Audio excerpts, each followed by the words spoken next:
Жақсы, бір нәрсеге көңіл аударайық, иә? Рэкетир деген фильмге тоқталып кетейік. Өте тәрбиелі фильм, өте зор фильм, иә? Неге үйретіп жатыр дейсіңдер ғой? Тек қана тәрбие. Шекерше, район ше. Жақсы, алысқа кетпейік, 532 фильміне тоқталып кетейік. Анда 60% боғауыздан тұрады адамдардың сөзі. Неге сол кезде сіз шықпадыңыз? Неге сол кезде адамдар шығып, плакатты көтеріп, ойбай мынаны бәлен тоқтатыңдар, мынау толған боғауыз екен, неге үйретесіңдер деп ешкім айтқан жоқ?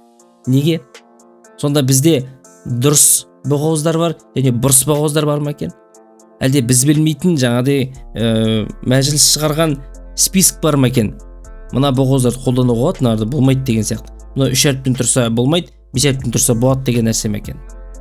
Өте қызық жағдай. Бұл бір рет қой жалпы айтқанда. Сонда меніңше просто біздің депутат алды да ютубқа кірді де, көзге түскен сериалды қосты да, боғауыз айтқан көрді де, дабыл қақты, шықты, трибунаға шықты, өз ойын айтты, артынан қудалады, и осы жағдайға келіп тоқтады деп ойлаймын. Енді келесі бөліміміз, яғни защитники морали деген адамдарға арналады. Бұлар бір атақты сөздер бар, яғни бұны балалар көріп қояды деген сияқты. Біріншіден енді бір айта кететін нәрсе бар, бұл кісілер білмейтін болар. Атам заманынан бастап возрастной рейтинг деген нәрсе бар.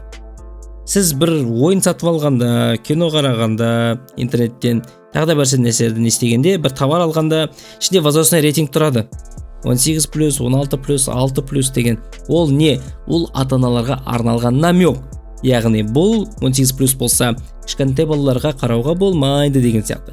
Немесе кинотеатрлардағы адамдар тұрады да жаңағыдай кішкентай балалар жібермейді, себебі неге? Онда 16+ деп тұр. Онда өлім болуы мүмкін, қан болуы мүмкін, яғни әртүрлі бір сценкалар болуы мүмкін. Ол содан қорғайтын нәрсе бар бізде. Оның аты возрастной рейтинг. Яғни біздің депутаттар алдыда ата-аналарға түсіндіру жұмысын жүргізген жоқ.